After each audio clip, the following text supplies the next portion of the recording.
Hello दोस्तों, मैं SK Chanchal आपके अपना YouTube channel SK chemistry classes में आप सभी का स्वागत है। चलो दोस्तों, आज जो है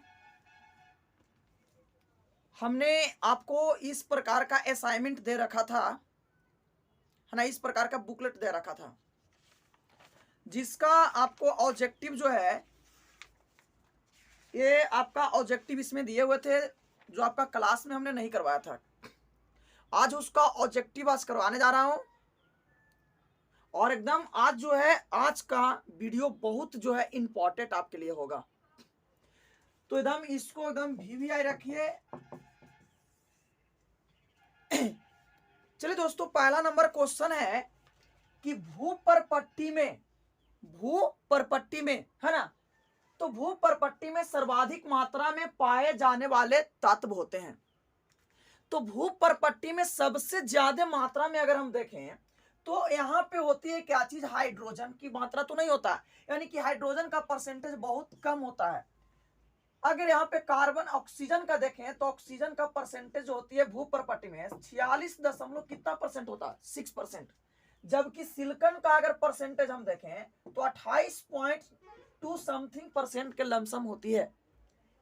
तो इसमें जो है कहता है कि भूपरपट्टी में, यानी कि भूपरपट्टी का मतलब जो है आपका जो धरती है ना, तो उसमें जो है ऑक्सीजन है ना, तो भूपरपट्टी में सर्वाधिक मात्रा में पाए जाने वाले तत्व हैं। तो तत्व की अगर बात करेगा तो आपका सबसे ज्यादा भूपरपट्टी में कौन होगा, ऑक्सीजन का परसेंटेज होगा। और ऑक्सीजन का परसेंटेज याद रखिए 46 दशमलव कितना परसेंट होती है, 6% होता है।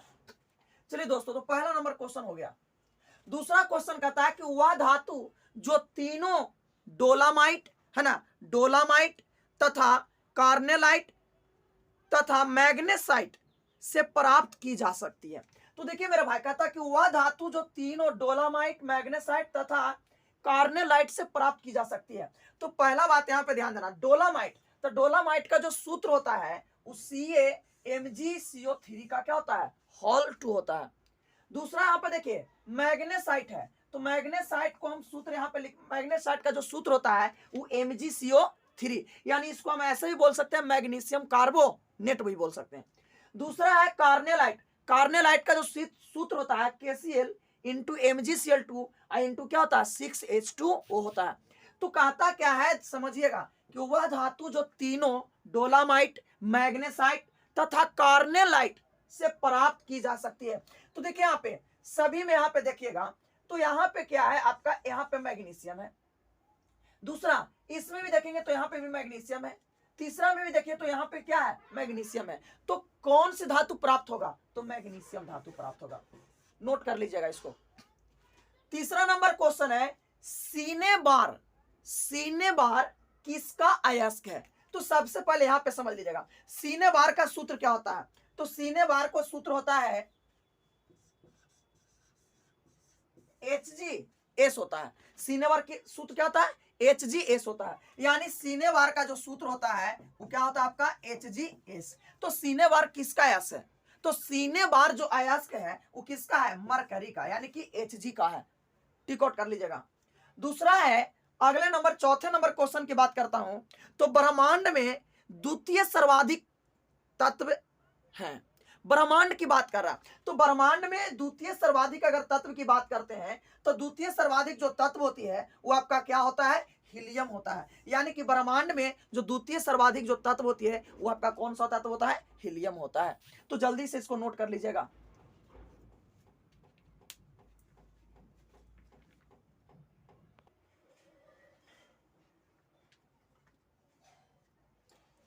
चलो दोस्तों, अगला नंबर क्वेश्चन है, पांचवा नंबर क्वेश्चन है। पांचवा कहता है कि बॉक्साइट किसका अयस्क है। तो बॉक्साइट किसका अयस्क है यहां पे समझ लीजिएगा। देखिए बॉक्साइट किसका अयस्क है, पहला में ऑप्शन है बेरियम, पहला क्या है बेरियम। दूसरा क्या है बोरॉन। तीसरा क्या है बिस्मथ। चौथा क्या है एल्युमिनियम। तो यहां पे समझ लीजिए बॉक्साइट अयस्क का जो सूत्र होता है वो आपका Al2O3 इंटू 2H2O होता है। तो बॉक्साइट अयस्क जो है, बॉक्साइट किसका अयस्क है, तो बॉक्साइट अयस्क का सूत्र होता है Al2O3 इंटू 2H2O होता है। देखिए इसमें क्या है, एल्युमिनियम है ना, तो किसका अयस्क हो जाएगा, एल्युमिनियम का अयस्क होगा। बिस्मथ का तो अयस्क नहीं होगा, किसका हो जाएगा? एल्युमिनियम का अयस्क होगा। छठे नंबर क्वेश्चन कहता है कि निम्नलिखित में से कौन सा खनिज एल्युमिनियम का नहीं है? निम्नलिखित में से कौन सा खनिज एल्युमिनियम का नहीं है? देखिए मेरे भाई, बॉक्साइट, तो बॉक्साइट का तो होता है Al2O3 इंटू 2H2O। जिप्सम है ना, जिप्सम का क्या होता है? तो जिप्सम अगर कहते हैं CaSO4 इंटू 2H2O। जैसे करायोलाइट, तो करायोलाइट का सूत्र क्या होता है? करायोलाइट का सूत्र होता है Na3Al F6 और कोरंडम Al2O3 होता है। तो देखिए क्या कहता है कि निम्नलिखित में से कौन सा खनिज जो है एल्युमिनियम का नहीं है, यानी एल्युमिनियम का नहीं है। तो बताइए, बॉक्साइट एल्युमिनियम का है तो ये होगा नहीं। जैसे करायोलाइट, ये भी एल्युमिनियम का है, ये भी नहीं होगा। कोरंडम ये एल्युमिनियम का है, ये भी नहीं होगा। यानी एल्युमिनियम का नहीं है तो कौन होगा? जिप्सम। सूत्र भी याद रखिएगा। चलिए आगे कहता है सीडेराइट, क्या है? सीडेराइट एक अयस्क है। तो सीडेराइट का सूत्र क्या होता है बताइए? तो सीडेराइट होता है FeCO3, ध्यान देना पे, FeCO3। तो सीडेराइट का जो सूत्र होता है FeCO3 होता है। देखिए क्या कहता है, सीडेराइट एक अयस्क है। तो बताइए, कॉपर का तो नहीं होगा, एल्युमिनियम का भी नहीं होगा, यानी सिल्वर का भी नहीं होगा, है इसमें क्या चीज? Fe, यानी सीडेराइट किसका अयस्क होगा? Fe का अयस्क होगा।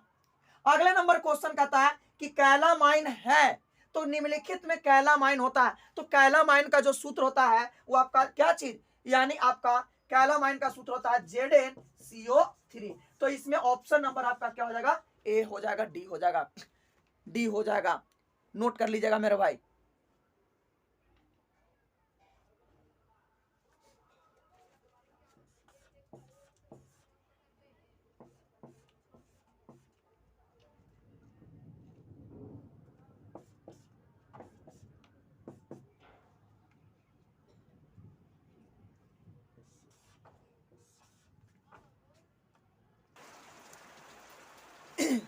चलिए दोस्तों आगे की ओर क्वेश्चन देखते हैं। कहता 9वां नंबर क्वेश्चन आता है कि निम्न में से कौन सा अयस्क, निम्न में से कौन सा अयस्क जो है क्लोराइड है? तो देखिए यहाँ पे हॉर्न सिल्वर का सूत्र होता है AgCl, zinc blende ZnO, bauxite Al2O3 into 2H2O, feldspar का जो सूत्र होता है K2O Al2O3 इंटू 6SiO2 होता है। तो कहता है कि निम्न में कौन सा अयस्क जो है क्लोराइड है? तो कौन सा अयस्क हो जाएगा? देखिए तो इसमें क्या है, क्लोरीन है कि नहीं है? तो ये आपका हो जाएगा हॉर्न सिल्वर। तो इसमें क्लोराइड है, तो ये हो जाएगा आपका ऑप्शन नंबर ए। दूसरा कहता है कि फेन उत्प्लावन विधि प्रयुक्त की जाती है इसके सांद्रण के लिए। तो फेन उत्प्लावन विधि में आपको पढ़ाए थे कि फेन उत्प्लावन विधि के द्वारा सल्फाइड अयस्क का सांद्रण किया जाता है। तो इसमें देखिए यहाँ पे सल्फाइड अयस्क कहाँ पे है?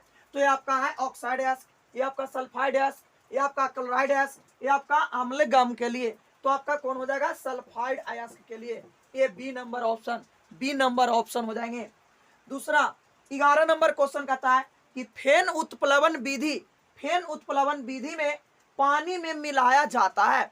तो आपको हम पढ़ाए होंगे, तो फेन उत्प्लवन विधि में पानी में मिलाया जाता होगा, वहां पे हमने पढ़ाया होगा आपको तारपीन या तो जो है इक्लिप्टस या पायरीन का तेल मिलाए थे। यहाँ पे दिया हुआ जैतून का तेल, चीड़ का तेल, नारियल का तेल, इनमें से कोई नहीं। तो देखिए मेरे भाई, जैतून का तेल इसमें नहीं मिलाते हैं, जैतून का तेल नहीं मिलाते हैं। किसका तेल मिलाता है? तो जड़ी यानी कि चीड़ का तेल मिलाते हैं। किसका तेल मिलाते हैं? चीड़ का तेल मिलाते हैं। ये चीड़ का तेल इसलिए मिलाते हैं, झाग को यानी कि झाग उत्पन्न करता है, अधिक झाग के लिए इसको उपयोग किया जाता है। अगला नंबर क्वेश्चन है 12 नंबर कि कॉपर पाइराइट का सांद्रण, कॉपर पाइराइट का सांद्रण का मतलब होता है अलग करना। तो कॉपर पाइराइट का सांद्रण किस विधि के द्वारा, है ना, किसके द्वारा किया जाता है? तो कॉपर पाइराइट का सांद्रण देखिए इसमें कॉपर पाइराइट, तो कॉपर पाइराइट का जो सूत्र होता है, अगर इसका जो सूत्र की अगर बात करते हैं इसका सूत्र होता है एक कॉपर पायराइट CuFeS2 होता है। तो देखिए कॉपर पायराइट का सांद्रण जो होती है इसमें सल्फाइड अयस्क है, और सल्फाइड अयस्क का सांद्रण हम किसके द्वारा करते हैं? फेन प्लवन विधि यानी झाग उत्प्लवन विधि के द्वारा। तो देखिए इसमें सल्फाइड अयस्क है ना, तो सल्फाइड अयस्क का सांद्रण किस विधि के द्वारा करते हैं? तो झाग उत्प्लवन विधि के द्वारा करते हैं। तो कॉपर पायराइट का जो सांद्रण करेंगे वो झाग उत्प्लवन विधि के द्वारा किया जाता है। जल्दी से इसको नोट कर लीजिएगा मेरे भाई। चलिए दोस्तों आगे की अगर क्वेश्चन देखते हैं तो अगला क्वेश्चन 13 नंबर क्वेश्चन कहता है कि जिंक ब्लेड जैसे अयस्क का सांद्रण। तो जिंक ब्लेड जैसे अयस्क का सांद्रण है ना, सांद्रण का मतलब होता अलग, किस विधि द्वारा किया जाता है? तो देखिए मेरे भाई जिंक ब्लेड, तो जिंक ब्लेड का सूत्र होता है क्या चीज? तो जिंक ब्लेड का आपका सूत्र है जिंक ब्लेड है ना, जिंक ब्लेड का जो सूत्र होती है वो आपका क्या चीज? ZnS होता है।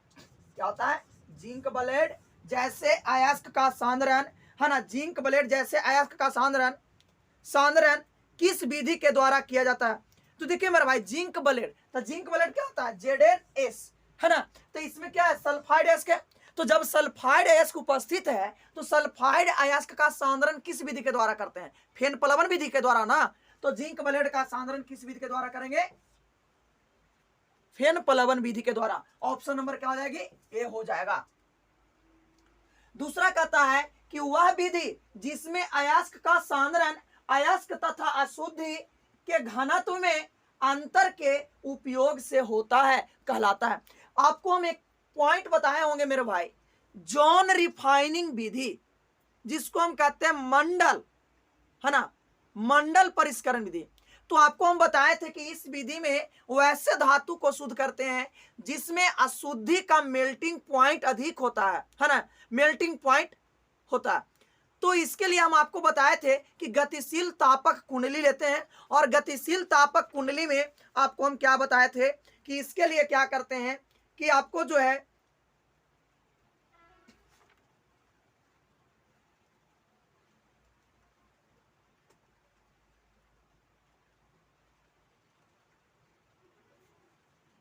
चलिए, तो यहाँ पे हमने बता रहा था कि वह विधि जिसमें अयस्क का सांद्रण अयस्क तथा अशुद्धि के घनत्व में अंतर के उपयोग से होती है। तो देखिए दोनों के घनत्व है ना, अयस्क में कहता है अशुद्धि के घनत्व, यानी घनत्व में अंतर को उपयोग से होता है, क्या कहलाता है? तो देखिए घनत्व में अंतर की बात करते हैं तो लीचिंग हम आपको पढ़ाएंगे, इसमें कोई घनत्व नहीं होती है।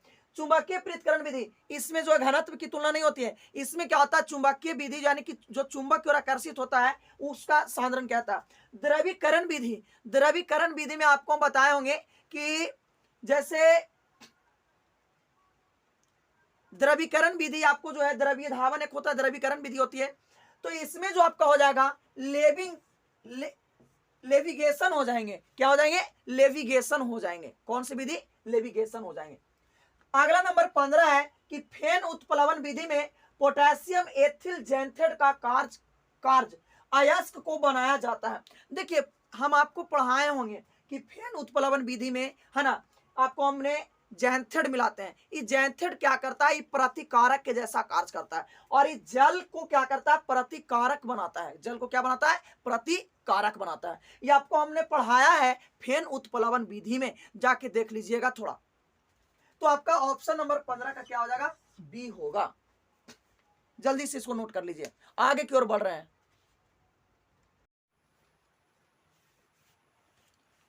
चलिए दोस्तों आगे की ओर चलते हैं क्वेश्चन में। देखिए अगला क्वेश्चन आपका नंबर है, क्वेश्चन नंबर 16 है। क्वेश्चन 16 कहता है कि समानता भर्जन का उपयोग निम्न में होता है। देखिए समानता भर्जन का उपयोग, तो भर्जन का उपयोग जो है किस में करते हैं? आपको हमको बताए थे कि जारन या भर्जन, यानी सांद्रित अयस्क को है ना, सांद्रित अयस्क को वायु की उपस्थिति में गर्म करने के विधि को जारन या भर्जन कहते हैं। तो क्या कहता है कि समानता भर्जन का उपयोग निम्न में होता है। किस में होता है? ऑक्साइड में होता है, सिलिकेट अयस्क, सल्फाइड अयस्क की कार्बोनेटेड। देखिए तो समानता भर्जन जो होती है उस सल्फाइड अयस्क में होता है। Option number C. अगला नंबर क्वेश्चन है, कौन साथ क्षारीय गलक नहीं है। तो देखिए क्षारीय गलक का मतलब होता है, आपको हमने पढ़ाया था गैंग फ्लक्स धातुमल, गैंग फ्लक्स धातुमल। तो देखिए गैंग और फ्लक्स आपस में मिलता है तो क्या बनाता है, धातुमल बनाता है।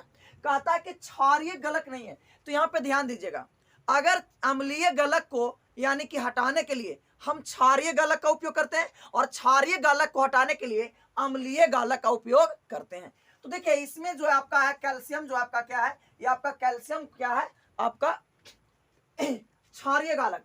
चुनना भी क्या है, क्षारीय गालक। लेकिन कैल्शियम ऑक्साइड क्या है, ये भी क्षारीय गालक है। लेकिन सिलिकॉन जो ऑक्साइड होती है ये आपका अम्लीय गलक होता है। क्या होता है, अम्लीय, अम्लीय गलक होता है। तो आपका ऑप्शन नंबर क्या हो जाएगा, सी हो जाएगा। यानी सिलिकॉन ऑक्साइड जो होगी कैसा होगी, आपका क्षारीय गालक नहीं होगा।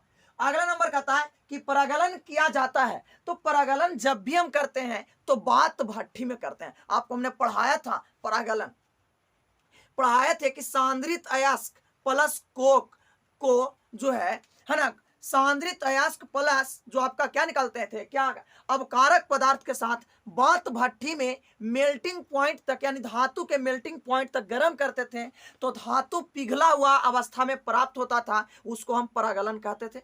तो कहता है कि परागलन किया जाता है। तो परागलन किस में करेंगे, बात भट्ठी में, है ना, महफिल भट्ठी में नहीं करेंगे, इसमें नहीं होगा, खुले भट्टी में ये भी नहीं होगा, इसमें भी नहीं होगा। तो परागलन जब भी करते हैं तो किस में करते हैं, बात भट्ठी में करते हैं।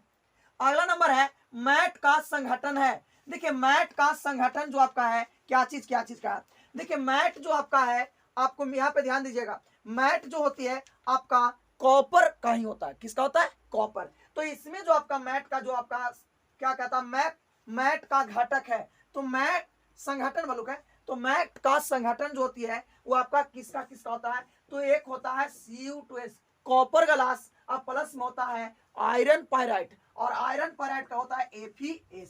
तो आपका ये आपका होता है मैट और इसी को हम क्या बोलते हैं, कॉपर। यानी कि आपका ऑप्शन नंबर क्या हो जाएगा, बी। निम्न में कौन सी यौगिक गैस को शुष्क करने में किया था। तो देखिए गैस को शुष्क करने के लिए, है ना, शुष्क करने के लिए, स्त्रवित करने के लिए आपका कैल्शियम ऑक्साइड का उपयोग करते हैं। तो गैस को शुष्क करने के लिए कौन सा यौगिक, इसमें कैल्शियम कार्बोनेट, है ना, तो इसका उपयोग नहीं करते हैं।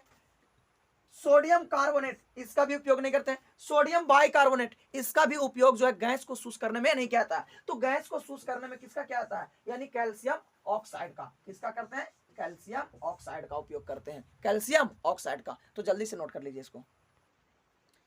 चलिए दोस्तों अगला नंबर क्वेश्चन आपका है कि निम्नलिखित में कौन सा भट्ठी अधिकतम ताप देती है। देखिए कौन सा भट्ठी अधिकतम ताप देती है। देखिए इसमें मफल भट्ठी है, बात भट्ठी है, परावर्तनी भट्ठी है और विद्युतीय भट्ठी है। देखिए लगभग जो है मफिल भट्ठी जो होती है 250 डिग्री सेल्सियस से मैक्सिमम जो जाती है वो 1600 डिग्री सेल्सियस जाती है। लेकिन अगर हम बात करते हैं विद्युतीय भट्ठी का, तो विद्युतीय भट्ठी 3 प्रकार की होती है। कितने प्रकार की होती है, 3 प्रकार के। पहला होता है अर्घ भट्ठी, प्रतिरोध भट्ठी और प्रेरा भट्ठी होती है। कौन कौन, अर्घ भट्ठी, प्रतिरोध भट्ठी और प्रेरा भट्ठी होती है।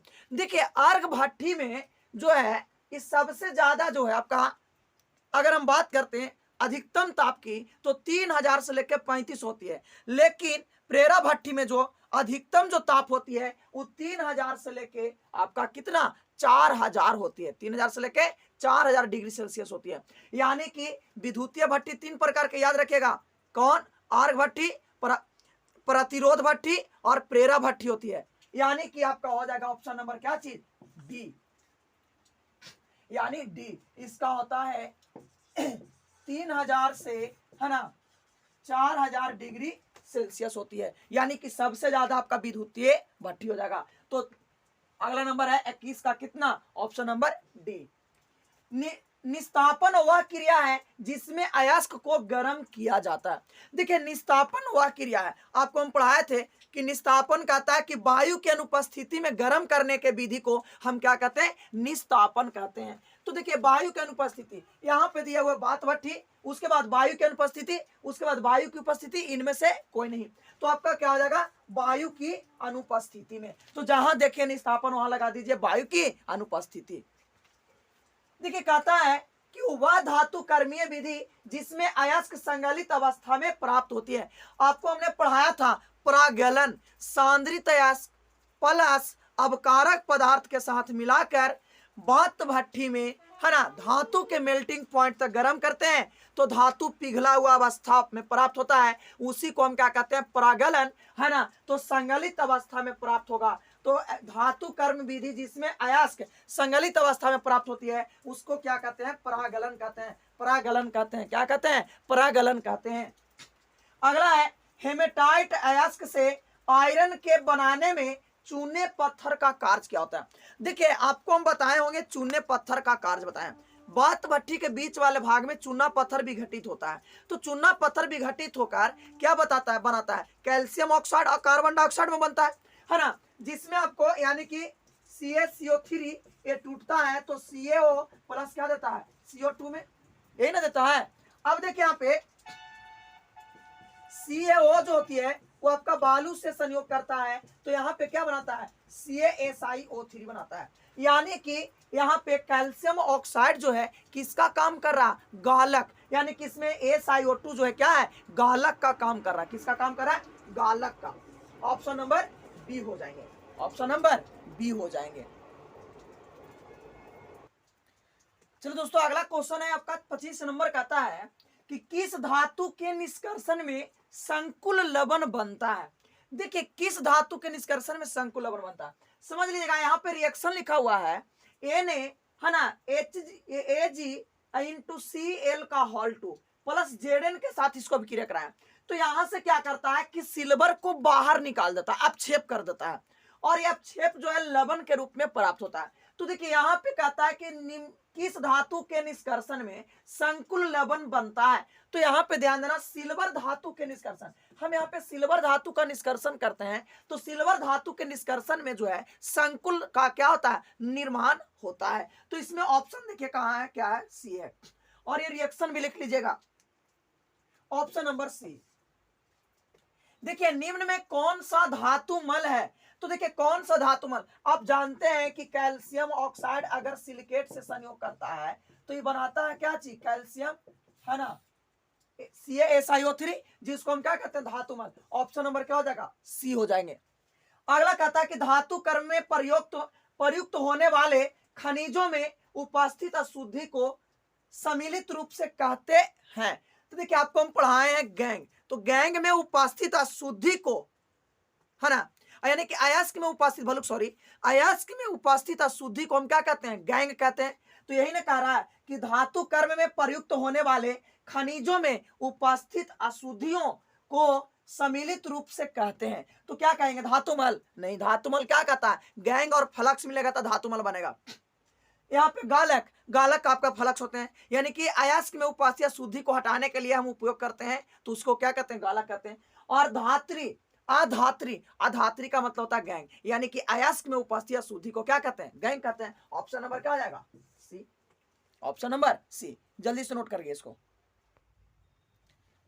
चलो दोस्तों अगला नंबर क्वेश्चन है 28 नंबर, कहता है कि धातु कर्मीय प्रक्रम में धातु ऑक्साइड प्राप्त करने के लिए, देखिए धातु ऑक्साइड प्राप्त करने के लिए निम्नांकित में से किस अयस्क का भर्जन किया जाता है। आप याद कीजिएगा, धातु के ऑक्साइड प्राप्ति करने के लिए जारन या भर्जन, एक हमने पढ़ाया था निस्तापन। तो जारन और भर्जन और निस्तापन ये दोनों आपको हम पढ़ाए थे। देखिए जारन में आपका जो है सांद्रित अयस्क को, यानी कि इसमें सल्फाइड अयस्क को भर्जित करते थे वायु की उपस्थिति में, लेकिन निस्तापन में कार्बोनेट अयस्क को जो है गर्म करते थे तो जो है ऑक्साइड यानी धातु के ऑक्साइड प्राप्त होता था। यहाँ पे देखिए कहता हॉर्न सिल्वर, तो हॉर्न सिल्वर का मतलब AgCl ना, तो क्या AgCl से ऑक्साइड प्राप्त होगा, नहीं होगा।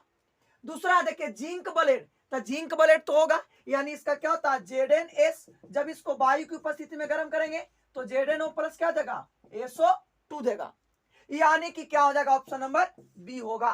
मैलेकाइट, लिमोनाइट, ये सबसे नहीं, यानी किससे, जिंक ब्लेड। दूसरा कहता है कि गालक का उपयोग किसे हटाने में करते हैं। देखिए मेरे भाई, गालक का उपयोग, अगर अम्लीय गालक रहेगा, अम्लीय रहेगा तो क्षारीय गालक का उपयोग करते हैं, और क्षारीय रहेगा तो अम्लीय गालक का उपयोग करेंगे हटाने के लिए। तो इनमें देखते हैं कि यहाँ पे अम्लीय गालक भी है और दूसरा क्षारीय गालक भी है। तो यानी कि आपका ऑप्शन नंबर क्या आ जाएगा, डी। ऑप्शन नंबर क्या आ जाएगा, डी। यहाँ पे नहीं फरमा रहा है कि बताइए कि अम्लीय क्षारक को हटाने के लिए किसका उपयोग करेंगे, रहता तब। यहाँ पे क्या करा, गालक का उपयोग किसे हटाने में करते हैं, तो गालक का उपयोग जो है अम्लीय और क्षारीय दोनों का करेंगे। अगर अम्लीय रहेगा तो क्षारीय उपयोग करेंगे, और क्षारीय रहेगा तो अम्लीय उपयोग करेंगे। तो ऑप्शन नंबर क्या आ जाएंगे, डी हो जाएंगे, यानी कि ए और बी, ए और बी। देखिए धातु कर्म अगला है, कहता है धातु कर्म में अम्लीय अशुद्धि हटाने में प्रयुक्त गालक है। अब यहाँ पे फरमा दिया है कि धातु कर्म में अम्लीय शुद्धि हटाने में प्रयुक्त गालक है। तो अम्लीय को हटाना है, तो अम्लीय को हटाना तो क्षारीय का उपयोग करेंगे। अब यहाँ पे देखिए जैसे सिलिका, तो सिलिका तो अम्लीय है तो इसका तो उपयोग नहीं करेंगे। दूसरा देखिए यहाँ पे सोडियम क्लोराइड, ये तो लवण होता है, ये भी नहीं होगा। सोडियम कार्बोनेट, ये भी आपका लवण है, इसका भी उपयोग नहीं होगा। तो आपका किसका उपयोग करेंगे, ऑप्शन नंबर बी का उपयोग करेंगे। यानी चूने का पत्थर जो होती है वो आपका क्या होती है, यानी क्षारीय होता है, और क्षारीय जो है हम अम्लीय गालक को हटाने में करेंगे। अगला देखिए 31 नंबर का था कि कोक ओवा गालक के साथ, कोक ओवा गालक के साथ है ना, ऑक्साइड अयस्क का बात भट्ठी में प्रगलन किस धातु के निष्कर्षण में किया जाता है।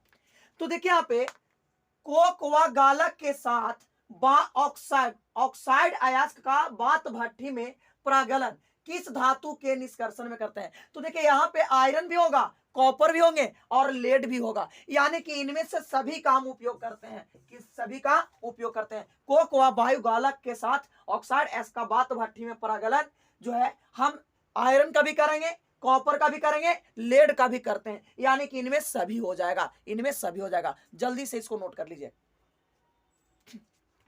मेरे भाई, बहुत इंपॉर्टेंट है ऑब्जेक्टिव। एकदम ऑब्जेक्टिव कंप्लीट रहेगा तो एकदम नंबर ज्यादा से ज्यादा उठेगा।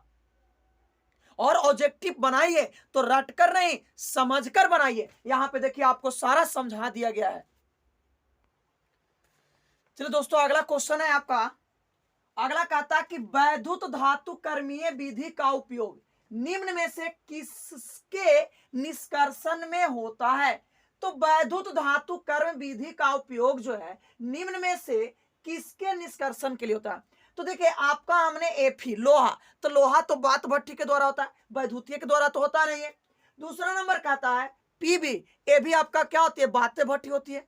अगर हम यहाँ पे सिल्वर की बात करते हैं तो सिल्वर जो आपका क्या होता है, निछालन विधि के द्वारा होती है, याद रखिएगा, निछालन विधि के द्वारा।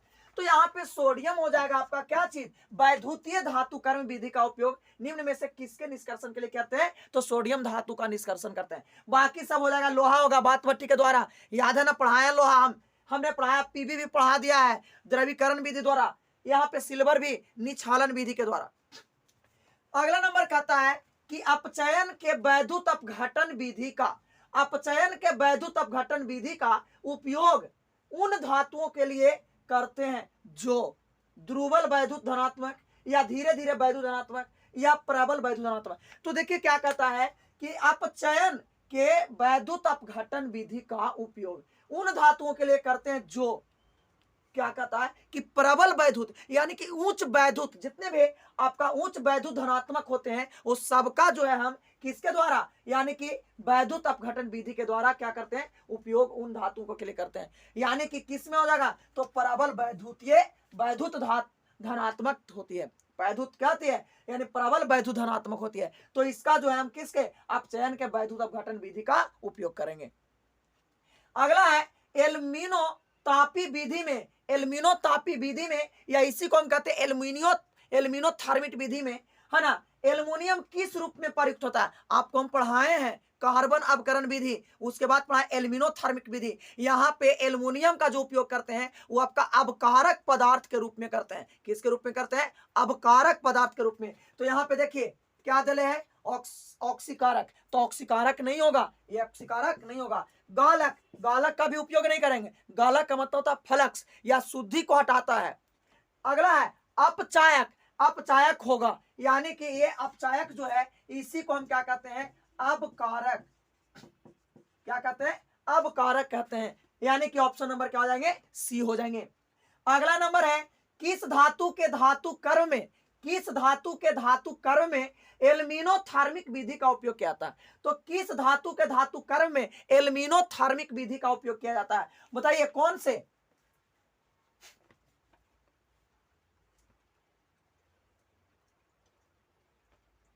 तो देखिए मेरे भाई, एल्यूमिनोथर्मिक हमने बताया था कि एल्यूमिनोथर्मिक जब भी हम करते हैं तो किसके लिए करते हैं, याद रखिएगा मैग्नीज या तो क्रोमियम के लिए करते हैं। तो बताइए इसमें कोई है, यहाँ पे देखिएगा एल्युमिनियम, तो मेरे भाई एल्युमिनियम नहीं होता है। एल्युमिनियम का उपयोग अवकारक पदार्थ के रूप में करते हैं, यानी कि इससे ऑक्साइड के हटाने के लिए एल्युमिनियम का उपयोग करते हैं। लेकिन क्या कह रहा कि किस धातु के धातु कर्म में एल्यूमिनोथर्मिक विधि का उपयोग करते हैं। तो एल्यूमिनोथर्मिक विधि का उपयोग किस में करते हैं, यानी कि यहाँ पे देखिए मैग्नीज और क्या क्रोमियम है एकरा में, तो नहीं है, इसलिए इनमें से कोई नहीं, नन ऑफ दीज, याद कीजिएगा। चलिए दोस्तों अगला क्वेश्चन आपको आया है। अगला कहता है कि विद्युत अपघटन द्वारा कौन सी धातु प्राप्त नहीं की जा सकती है। देखिए कहता है कि विद्युत अपघटन द्वारा कौन सी धातु प्राप्त हम नहीं कर सकते हैं। देखिए सबसे पहले यहाँ पे बताइए कॉपर, ये तो कॉपर तो विद्युत अपघटन विधि के द्वारा प्राप्त करते हैं, आपको हम पढ़ा चुके हैं। देखिए यहाँ पे क्रोमियम और निकेल, ये सबका सब जो है वैद्युत अपघटन, लेकिन मैग्नीशियम ऐसे धातु है जिसको हम वैद्युत अपघटन विधि के द्वारा हम प्राप्त नहीं कर सकते हैं। तो आपका ऑप्शन नंबर कहा जाएंगे, बी हो जाएंगे। दूसरा कहता है कि निम्न समीकरण से धातु शोधन की कौन सी विधि प्रयुक्त होती है। ये हम पढ़ा चुके हैं मेरे भाई, आप याद कीजिए, आसवन विधि के द्वारा, आसवन विधि के द्वारा हम 3 धातु का शुद्धिकरण करते हैं, है ना। इसके दो प्रकार होते हैं, एक बैनर्कल विधि, है ना, एक मॉन्स की विधि। बैनर्कल विधि के द्वारा हम किसका करते हैं, टाइटेनियम धातु का शुद्धिकरण करते हैं। तो बताइए कौन सी विधि है, बैनर्कल विधि ना, तो बैनर्कल विधि हो जाएंगे, ऑप्शन नंबर सी। सब पढ़ा चुके हैं मेरे भाई, देखिए दम। अगला नंबर कहता है कि धातु के निष्कर्षण का हाइड्रो धातु कर्म परक्रम आधारित है। देखिए मेरे भाई धातु निष्कर्षण का हाइड्रो धातु कर्म जो है परक्रम आधारित है किस पर। पहला बात यहाँ पे देखिए संकुल निर्माण पर, जल अपघटन पर, निर्जलीकरण पर कि विहाइड्रोजनीकरण पर। तो देखिए यहाँ पे जल अपघटन पर नहीं होगा, जल अपघटन पर नहीं होगा, निर्जलीकरण पर भी नहीं हो सकते हैं। क्या चीज, हाइड्रो में धातु कर्म कहता है, तो ध्यान देना पे बी हाइड्रोजनीकरण, ये भी नहीं होगा। यानी कि किस पर है आधारित, तो संकुल निर्माण पर है। किस पर, संकुल के निर्माण पर। याद पिछले आपका यही में पढ़ाए हैं, आपका पीछे क्वेश्चन में देखिएगा हमने पढ़ाया था सोडियम का रिएक्शन लेकर सिल्वर, जिसमें आपको धातु का उपयोग किया गया था। चलिए नोट कीजिए इसको। चलिए दोस्तों अगला क्वेश्चन आपका लेके आए हैं, कहता कि साइनाइड विधि का उपयोग, है ना, साइनाइड विधि का जो उपयोग है निम्न के प्राप्त करने में करते हैं। तो देखिए यहाँ पे सोडियम है, सिल्वर है, कॉपर है और क्या जस्ता है। तो देखिए यहाँ पे क्या कहता है साइनाइड विधि, यहाँ पे देखिए यहाँ पे सिल्वर सल्फेट को सोडियम साइनाइड के साथ अभिक्रिया कराएं, तो यहाँ पे ए ने AgCN का हॉल 2 दिया और प्लस में क्या दिया Na2S, यानी कि इसमें से सल्फर यानी कि जो है सोडियम के साथ क्या हो गया, बाहर हो गया।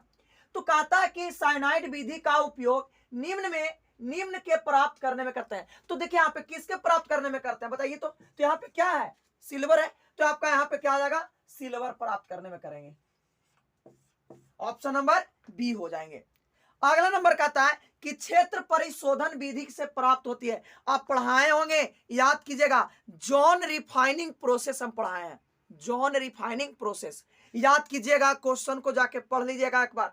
जॉन रिफाइनिंग प्रोसेस में हम जो है ब्रॉन, गैलियम, इंडियम और सिलिकॉन और जर्मेनियम को शुद्ध करते हैं। तो यहाँ पे कहता कि बहुत उच्च ताप पर परिशुद्ध एल्युमिनियम की परिशुद्ध धातुएं, तो क्या हो जाएगा, परिशुद्ध धातुएं को न करते हैं, एल्युमिनियम को नहीं करते हैं।